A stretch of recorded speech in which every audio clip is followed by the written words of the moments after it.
Why do we get offended?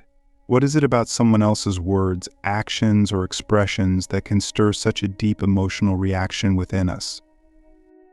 Let's begin here, because offense is more than just an emotional reaction. It's a window into how the ego protects itself, a fortress that we've unknowingly built and fortified over time.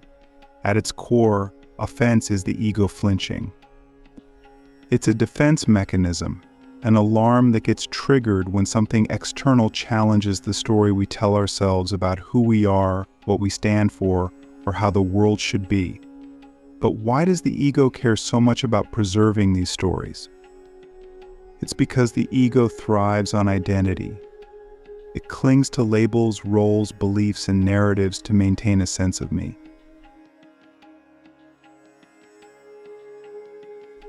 Think about the last time you felt offended. Was it because someone insulted your intelligence, questioned your beliefs, made a joke about something you hold sacred? In every instance, offense arises when the ego perceives a threat to its carefully curated identity. And here's the catch: it doesn't matter whether the threat is real or imagined. The ego reacts all the same. But let's pause for a moment and ask, is this reaction justified? Is it helpful? Because when you strip it down, taking offense is essentially the ego saying, "How dare you challenge my view of reality?" And yet, isn't it strange that we often feel most offended about things that, deep down, we're not entirely secure about? The ego's greatest weakness is its fragility, and offense is its way of compensating for that. Imagine someone calls you incompetent. If you're genuinely confident in your abilities, the insult rolls off you like water off a rock. But if there's a seed of doubt within you, if you've secretly been questioning your competence, then the insult hits hard. It stings because it touches a wound the ego has been trying to hide. So in a way, offense reveals where we are insecure, where the ego's armor has cracks. Click subscribe to this channel to get more profound insights. And yet, instead of seeing offense as an opportunity to examine those cracks, we often double down. We defend, we retaliate, we close ourselves off. But let me ask you something that might feel uncomfortable. Do you think the world owes you protection from offense? Because if you do, you're setting yourself up for endless frustration. The world will never conform to your expectations. People will challenge your beliefs, mock your values, and disregard your feelings. That's reality. The question is, why do we let their actions have so much power over us? Here's the truth: offense is a choice. It doesn't feel like it, but it is. When someone says something offensive, it's not their words that harm us, it's our interpretation of those words. It's the story we attach to them. The ego loves to personalize everything. They insulted me. They disrespected me. They're wrong. And I'm right, but this personalization is precisely the trap.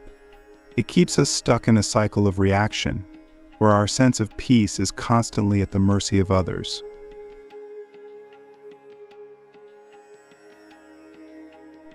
Now let's consider a radical idea. What if offense has nothing to do with the person who offends us? What if it's entirely about us, our ego, our expectations, our inability to let go of control? Because when we get offended, we're essentially saying my ego's version of reality is the only valid one, and you're wrong for not aligning with it. But isn't that arrogance disguised as righteousness? Here's the irony: the more we cling to the ego's version of reality, the more fragile we become. We walk through life like glass, easily shattered by differing opinions, harsh words, or perceived slights.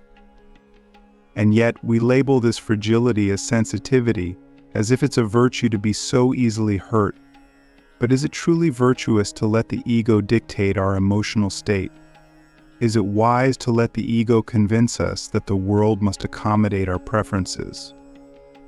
The solution is not to suppress the ego, it's to see it for what it is. The ego is a storyteller, constantly weaving narratives about who we are and how the world should treat us.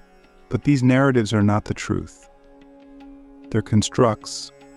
fragile illusions that crumble the moment they're challenged. An offense is simply the ego's way of defending these illusions. So what's the alternative? If the ego thrives on offense, how do we break free from its grip? The first step is awareness. We must recognize that offense is not an external problem, it's an internal one. It's not about what someone says or does, it's about how we interpret their actions. And if we can change our interpretation, we can change our experience. Let me give you an example. Imagine someone criticizes your work. The ego's instinct is to defend, to prove them wrong, to take their criticism personally. But what if you saw their criticism as neutral as just words, uncolored by your ego's narrative?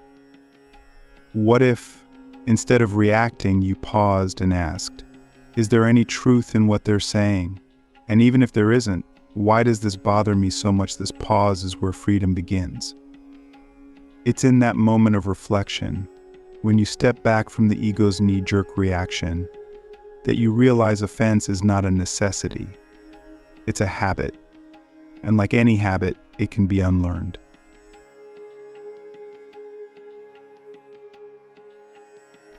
But let's not misunderstand this. Choosing not to take offense is not the same as agreeing with everything or becoming a doormat. It's about recognizing that your peace is more valuable than indulging the ego's need to defend itself. It's about prioritizing clarity over conflict, growth over grievance. The question is, are you willing to let go of the ego's need to be right? Because that's what offense ultimately comes down to, the ego's obsession with being right, with being validated, with being seen as superior. But what if being right is overrated? What if true freedom lies not in proving your point, but in letting go of the need to prove anything at all? To truly escape the trap of offense, we must ask ourselves one final question: who are we defending when we take offense? Is it our true self, or is it the ego's fragile image of who we think we are? And if it's the latter, why are we so invested in defending an illusion?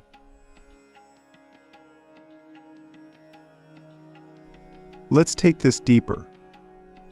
Offense is not only about the ego protecting its identity, it's also about control. When we feel offended, what we're really saying is, this shouldn't be happening. Things should be different. There's an underlying belief that the world, or at least the people around us, should conform to our expectations. And when they don't, the ego reacts with outrage. But here's the hard truth: control is an illusion. The world is messy. People are unpredictable. Reality doesn't bend to our preferences, and it never will. So why do we cling to the idea that it should? Why do we invest so much energy in trying to control what others say, do, or believe? Consider this: every time you take offense, you're giving your power away.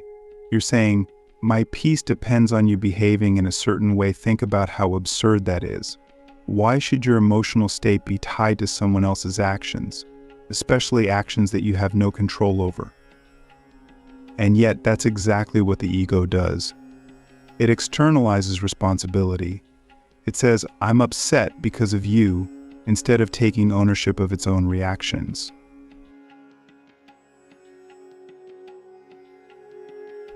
Now, let's not confuse this with passivity. Taking ownership of your emotions doesn't mean you condone bad behavior or ignore injustice. It means you recognize that your reaction is your responsibility. No one can make you feel offended without your consent. The question is, why are we so quick to give that consent? The answer lies in the ego's need for validation. When someone challenges our beliefs, insults our character, or dismisses our values, it feels like a personal attack. The ego interprets it as, you're wrong about who you are, and because the ego's sense of self is so fragile, it scrambles to defend itself. It argues, it blames, it clings to its version of the story. But here's the paradox: the more the ego defends itself, the more it exposes its weakness. Think about it. If you were truly secure in who you are, why would someone else's opinion bother you? If you were confident in your beliefs, why would someone disagreeing with you feel like a threat? The very act of taking offense reveals that the ego is not as strong as it pretends to be. It's a mask, and offense is what happens when that mask gets cracked.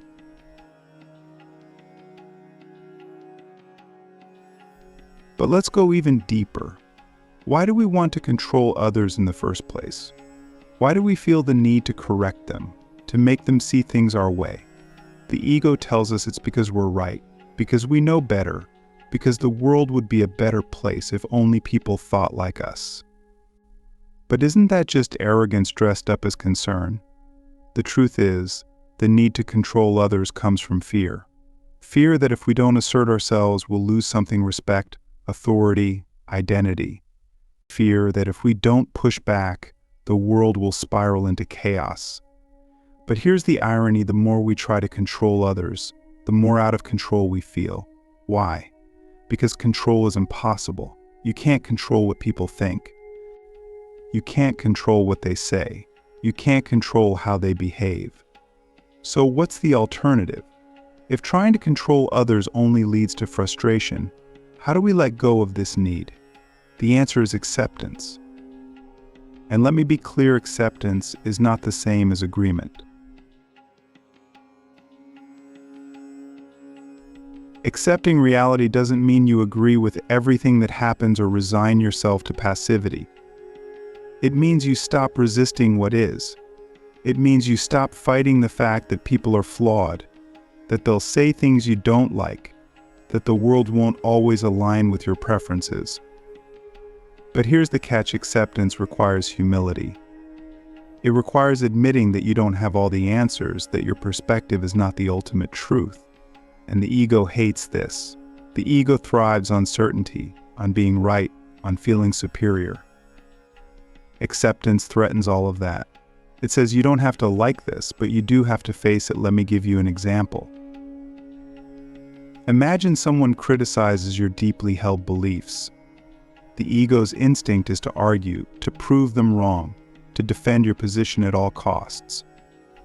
But what if you simply accepted their perspective as their truth? What if, instead of reacting, you said, "That's interesting. I see it differently, but I respect your right to feel that way." What have you lost in that moment? Nothing. In fact, you've gained something priceless: your peace. But let's not stop there. Let's ask a more uncomfortable question. Why do we see differing opinions as a threat in the first place? Why is disagreement so difficult to handle? The answer, again, lies in the ego. The ego equates disagreement with rejection. It says, if they don't agree with me, they're rejecting me. But is this true? Or is it just another story the ego tells to keep itself in control? Here's a radical idea. What if disagreement is not rejection, but connection? What if it's an opportunity to learn, to grow, to expand your understanding of the world? But to see it that way, you have to let go of the ego's need to be right. And that's not easy. The ego thrives on being right. It clings to its version of reality with everything it has. But what if being right doesn't matter as much as we think it does? Let me ask you something. Would you rather be right, or would you rather be free? Because you can't have both. The need to be right is a form of control, and control is the root of all suffering.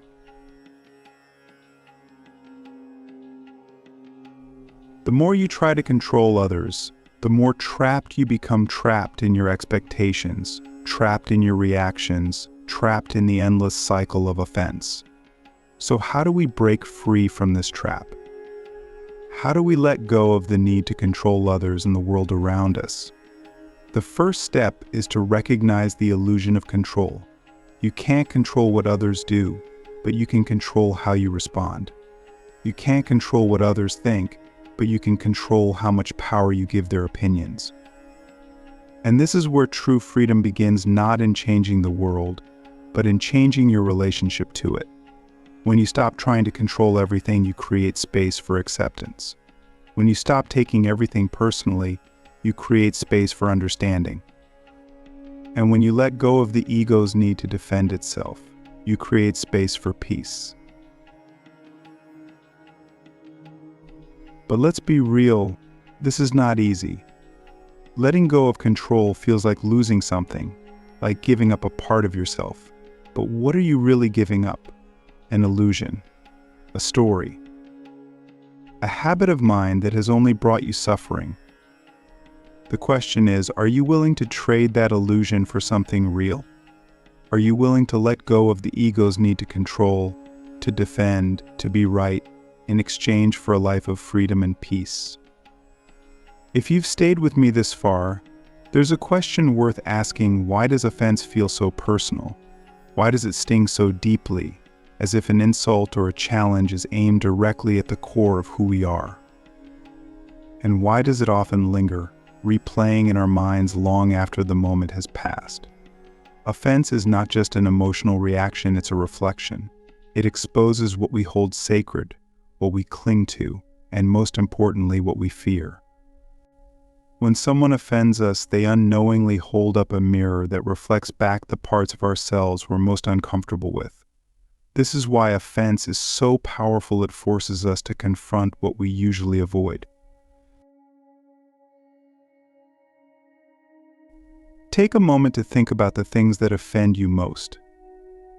Is it when someone insults your intelligence, challenges your beliefs, questions your morals? Now ask yourself, why does this matter to you?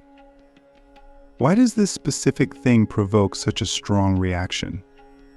The answer lies in the ego's attachment to identity. The ego thrives on labels. It says, I am intelligent, or I am a moral person, or I am someone with strong beliefs.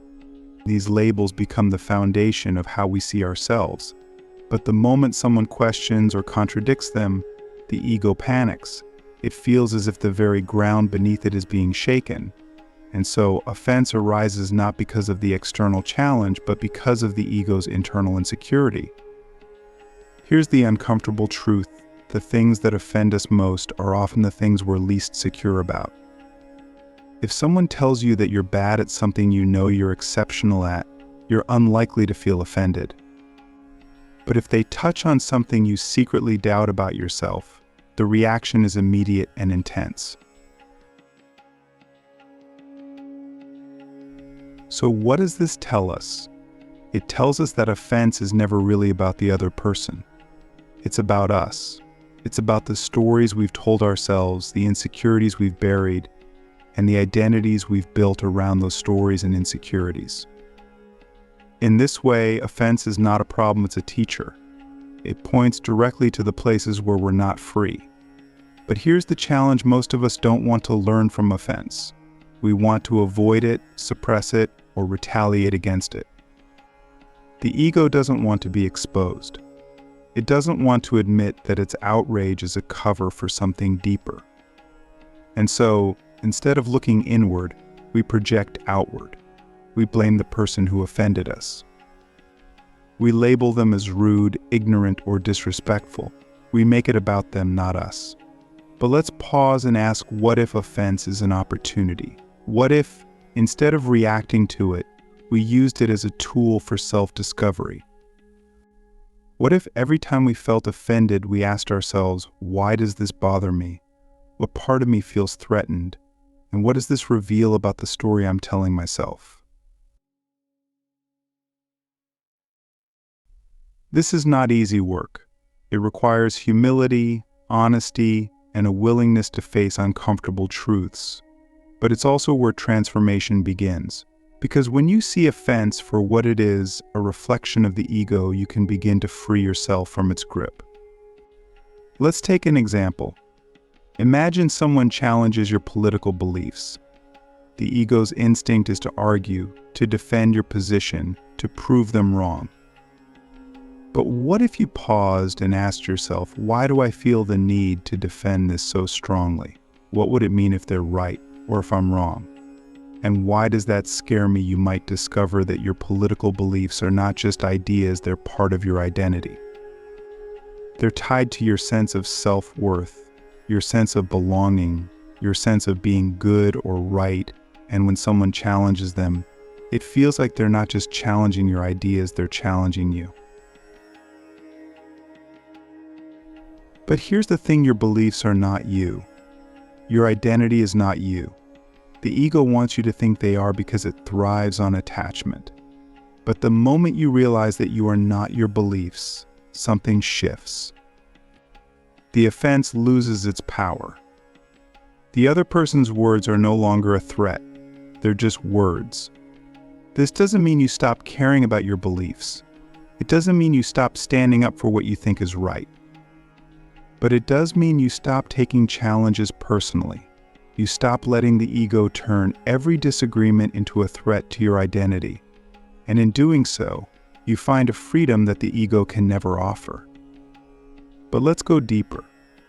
What about the times when offense feels justified? What about when someone says something truly hurtful, something that crosses a boundary or violates a deeply held value? Should we just accept it and move on? Here's where we need to make a distinction. There's a difference between recognizing that offense is a reflection of the ego and excusing harmful behavior. Just because you choose not to take offense doesn't mean you condone the other person's actions. It means you refuse to let their actions control your emotional state.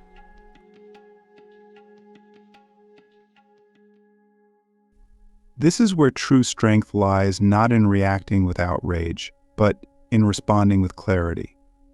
When you're not consumed by offense, you can see the situation for what it is. You can address it calmly, assertively, and effectively. And most importantly, you can do so without losing your peace. But let's not sugarcoat this. Letting go of offense is hard. It feels like letting go of control, like admitting defeat. The ego will resist it with everything it has. It will tell you that you're justified in your anger, that you're standing up for yourself, that letting go means letting them win. But here's the question: who really wins when you stay offended? Does your outrage change the other person? Does it fix the situation?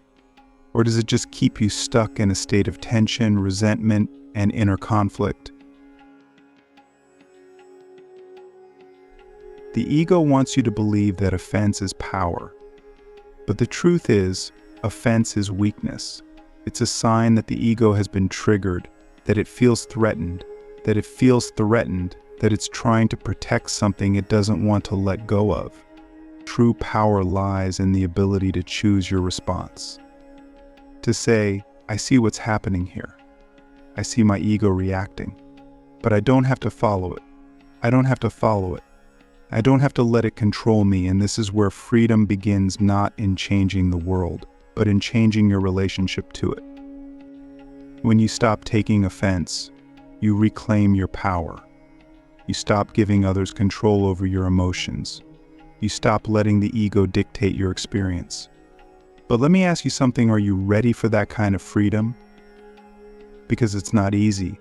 It requires letting go of the ego's need for validation, for control, for superiority. It requires facing the parts of yourself you'd rather avoid.